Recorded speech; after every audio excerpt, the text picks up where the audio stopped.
The way one cuts with a sword depends a lot on his philosophy of how to hit and not get hit. Let me explain. When dealing with a system that does the good old Vor nach Imbiss of the German tradition, we might have cuts that may come from the shoulder, but due to the way we use the footwork, we are able to cross the line and get our point there. If the opponent parries, we wind in a certain type of way. For example, this is Hansle Kushner's first technique. We could also just Zwerchhau around. There's a lot of ways to do this. If we land with the strong, we either pursue the opponent while controlling the center line, or we simply blow through their guard, like so.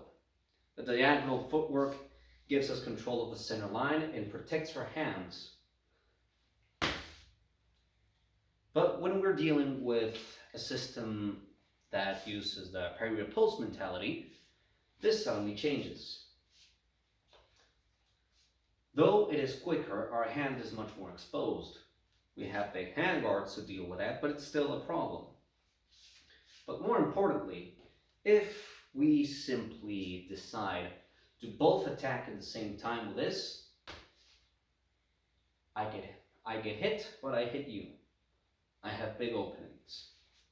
There's several ways to counter this, of course, one being feints, but the one that I'm going to talk about today is the one that is near and dear to my system of fighting. Charles Rowoth, Captain G. Sinclair, Donald MacBain, that sort of very early broadsword, sabers, padroons, or tradition, very common of the 18th century with bigger, heavier blades. So whether it be from outside, inside, hanging guard, when we do a cut 1, 2, or 5 or 6, so basically the 2 downwards cuts and horizontal cuts, we cut in such a manner, especially with a heavy blade, where we put the fort near the weak of the opponent and cut. So instead of doing something like this, where the arm and the sword are all in a single line, we do something like this. I don't know if you can see here, but my hand is more in a 90-degree angle. We're using a hammer grip in order to really try and control the blade of the opponent while we cut at the same time. With large blades, you don't need a lot of movement in order to cause a lot of damage. So we can really tighten down the motions and just focus on getting that fort in the way of our opponent's blade while also cutting. This is a nice way of preventing doubles. Instead of doing this and cutting here, let's see my cut ends here, because I have the hand on hammer grip, I end here. Here, nothing's protecting me where this lands. Here, I've got something I can defend. So if you are, for example, in an outside guard and I decide to cut, I put my fort near your foible, or at least the guard near your fort, canceling out your blade, and land here.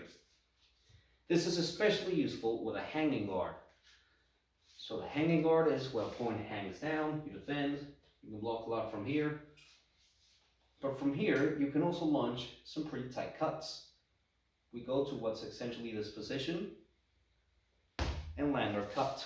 As I said, with these large forward-bladed blades, we don't need a lot of movement to cause a lot of damage.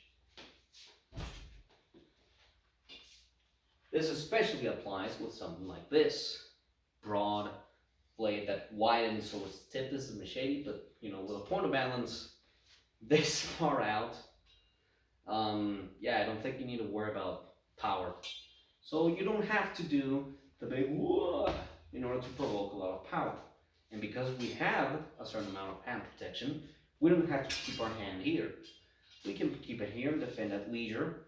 And when there's an opening provides itself, we can cut in a manner that is safe. See how this is at the other side of my body due to this hammer grip. If we do a thumb up grip, see how this changes. This is no longer protecting me. Here with a hammer grip, this is. So here, when compared to here. This is just a little bit of variation as to how to perform the cuts. There are loads of different methods that are derived in history in order to cut with a sword in a manner that you yourself don't get cut at the same time or thrust. When we're using the Vår nach Indis, we have the philosophy of going in diagonal lines when we throw a blow. And this provides us protection from someone else's blow. More effective for defense against cuts. So I see here someone cuts at me from this side here. So I defend myself. Sword goes first, put my fort near his foible, and cut. When we deal with a parry-repulse system, the fort is always there, it's always in front of us, and with these heavy blades, we can very easily launch ourselves with a lunge, and with this near their hilt, or even better, if possible, near their foible, we can control our blade and smash our blades into them. Of course, in sparring, we have to do this carefully. We don't want to injure our sparring partners, but that philosophy still remains. We cut with using the hammer grip to our advantage. But let's say we don't use hammer grips. Let's go to another way of doing this. This is more of a foil, but it's the only thing reminiscent of a dueling saber or a later 19th century saber that has the balance needed to perform this technique, so I'm going to use this. So with this, with the hand very in line with the blade, we have a lot of reach, but we don't have that protection unless we want to strain our wrist. As to here, we don't have to strain anything. Here, our wrist has to go upwards. Here, we already have our wrist in a comfortable position, but the blade is upward, so we have to sort of extend a little in order to give us that reach, but also that wrist at a more obtuse angle. At a more acute angle gives us more protection. While this is very obtuse, this is pretty much a straight line. So when we cut, there's nothing really protecting me here. Therefore, a lot of doubles can occur with this sort of thing, unless we do it correctly. We can do this by feint. We can do this simply by outsmarting the opponent and through distance and timing and controlling what the opponent does, simply land the cut. Of course, an intelligent opponent is going to want to parry, but not every opponent is very intelligent, which is why we can and do have a lot of cases where both fencers want to capture the initiative and try to force someone else to parry, only to both end up here. I hit here, the other guy hits me, we're done. Whilst with this, with a hammer grip, the blades, if we launch and cut both at the same time, the blades sort of clash in the center, we kind of bit blind. From here, stuff can happen, but the safest option for here is not to cut, but rather to parry on our way out. These are simply solutions to the problem of how do I hit without being hit at the same time. If we are able to capitalize on our systems that we study, we're able to more often land clean blows that don't lead to doubles. Vår nach Indis does this by doing lateral footwork. And if you don't do lateral footwork while doing Vår nach Indis, you're going to have a lot of doubles. I'm talking to you, longsworders. You need to move out of the center line. You need to really make sure to cross that line and go in and do your actions with accordance to the footwork. You cannot have the system work if you don't really practice a lot your footwork. So is the case with a saber. Would it be with the thumb up grip, with a saber that's very in line with the rest of the forearm, or a hammer grip? Here you rely more on the sword than the footwork in order to protect yourself, but you still need the footwork in order to land a proper blow.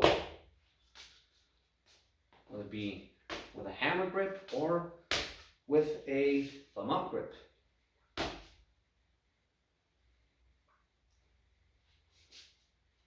It is a variation in style that I believe is important for a lot of fencers to take note.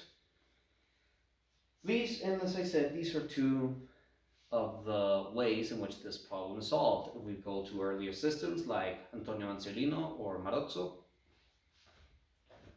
we often have different footwork, more circular, and we have blade beats, we have, of course, covering of the line. You cannot have enough of that with a sword, but you also have stuff like beats to the blade. We have pressing the opponent, in which case our feet basically do a gathering step in order to press him to come forward and for us to then launch our action. There's a lot of stuff in that system. Capoferro has a per repose system that works in a little bit differently because we do rely a lot of this blade contact in order to keep the line, which is very different from the small sword. Besides both being thrusting swords, we have a different approach. With small sword, we don't keep the contact here. We rather parry in riposte with less blade contact.